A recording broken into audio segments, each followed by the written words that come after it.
tayo'y gumagapang pataas. Lumalaban ng patas, ngunit ang pang-aabuso'y lumagpas. Mapipilit ang Tinanghal kang Walang umiiral na pinakamatapang, mag-isa. makabayan, Lahat at ng mga tampok nauna sa sa mga atin, bayaning kilala. inialay nila ang buhay nila para sa kalayaan. Na naging daan upang humusga ng tapat at nararapat. huwag na natin hintayin ang takip sining.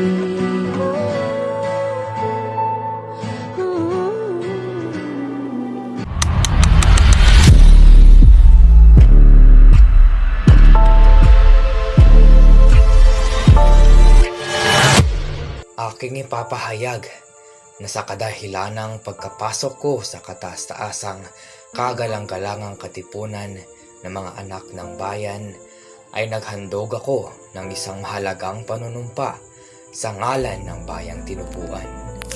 At sa harap ng isang kagalang-galang nakapulungang itong katipunan, nagugugulin ang lahat ng maigugugol at lahat ng minamahal ko sa buhay, sa pagtatanggol ng kanyang banal na kadahilanan hanggang sa abutin magdiwang, sukdang ikalagot ng hininga. Sa bagay na ito, isinumpa ko na lubos na tutupad at susunod sa kanyang pauputan at mga kautusan.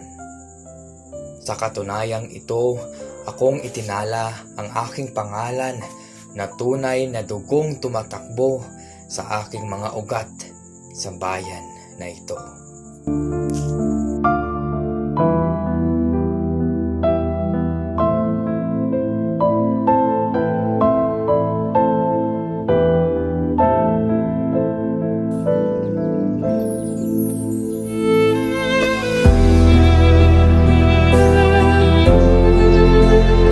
Salamat, senyor.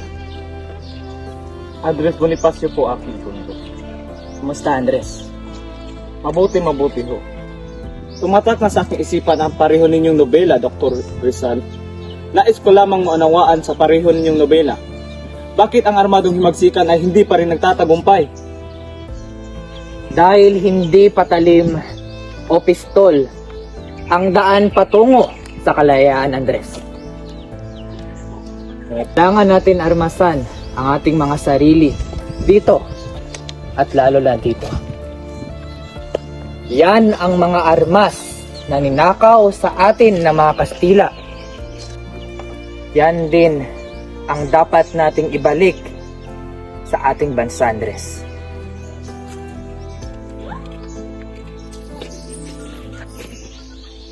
Mabuti naman at tinanggap mo ang aking paanyaya na pumunta dito sa Cavite, Supremo.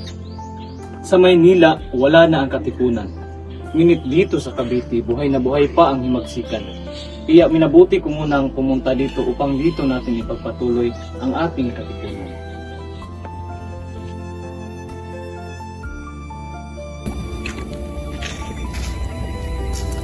Hoy! Indio!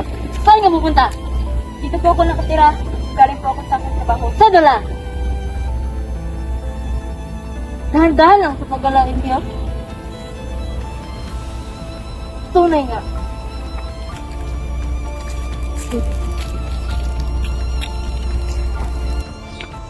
Andres! Andres! Sinong nariyan? Masamang balita. Napag-alaman ng mga Kastila ang Liliga. Dinakip si Rizal. Ano?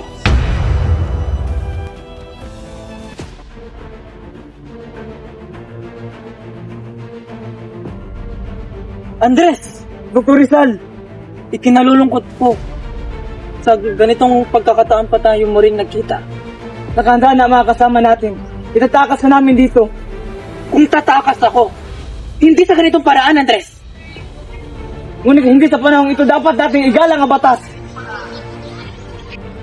Ngunit hindi kinilala ng mga Espanyol ang ating mga karapatan. Andres, kung yan ang tuwiran sa ating bansa, magkakagulo. Hindi tatagal. Dadanak ang dugo sa ating bansa, Andres. Ngunit paano na lamang ang mga labang isinimulan mo? Iwan mo na lang ako dito. Iwan mo na ako! Sa pagkadakip kay Rizal, Ano na ang mangyayari sa La Liga? Tiyak, dadakipin ng mga praile ang mga kasapi nito. Hindi tayo makukulong. Kailangan nating lumaban sa mga Kastila na yan. Anong gagawin natin ngayon? Hindi maaaring tumigil tayo sa paglaban. Tila sa ating mga tono ay napupunuan na tayo sa mga nangyayari sa ating paligid. Kailangan na nating kumilos. Kailangan na nating ipakitang lalaban tayo. Ang kailangan natin ay magbuo ng bagong samahan na magbubuklod sa mga taong bayan at lalaban sa mga Espanyol. Alam naman natin na hindi naging matagumpay ang isinusulong na paglalaban ni Dr. Jose Rizal. Kaya kung nais natin ang kalayaan, kailangan natin ng himagsikan.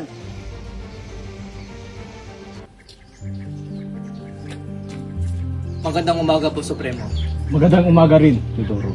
Umupo ka. Salamat po. Teodoro, iilan na ba ang bilang ng ating mga kasapi? Mga 300 na po, Supremo. Isa Maynila. Hindi po, kundi sa buong bansa. Paano natin maisasagawa ang ating kilusan, ang himagsikan, kung 300 lamang tayo? Teodoro, Hindi agresibo ang pagkalat ng impormasyon sa ating bansa, Supremo. Kuya, bakit hindi na lamang ikaw ang mamuno sa ating kilusan? Ricorpio, hindi pa ito ang tamang panahon. Ang kinabukasan ng mga susunod na henerasyon ay bahagi ng ating responsibilidad. Tayong mga nauna, tayo na may lakas, tayo ang magbibigay ng kalayaan na nararapat sa kanila. Pauubayan naman sa iyo ang desisyon kung ano sa tingin mo ang nararapat. Napakarami na ang nabiktima ng mga Espanyol at mas marami pa ang mamamatay kapag hindi pinigilan ang kanilang pang-aapi. Sa labang ito, isusuong natin ang ating mga buhay sa panganib.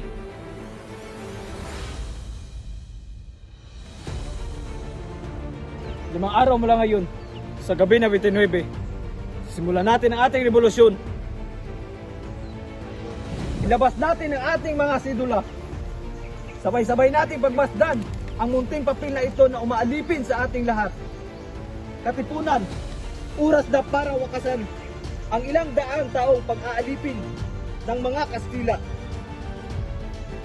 Kulang man tayo sa mga sandata, mas malakas man ang kanyon at baril ng mga Espanyol. Sabay-sabay natin punitin ang ating mga sidula. Punitin ang sidula! Punitin! Punitin ang sidula! Punitin! Mabuhay ang katipunan! Mabuhay! Mabuhay ang katipunan! Mabuhay!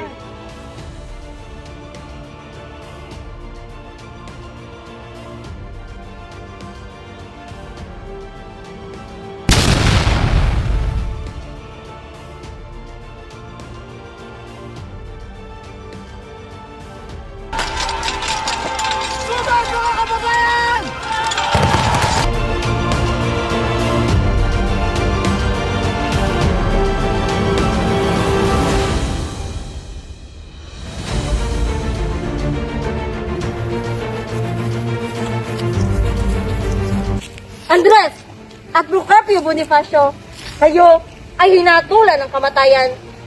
Sino ang nagsabi ng hatol na yan? Ipagmamahin niyo ako, kapatid. Sumusunod lamang ako sa utos. Huwag niyo akong papatayin ng nakatalikod!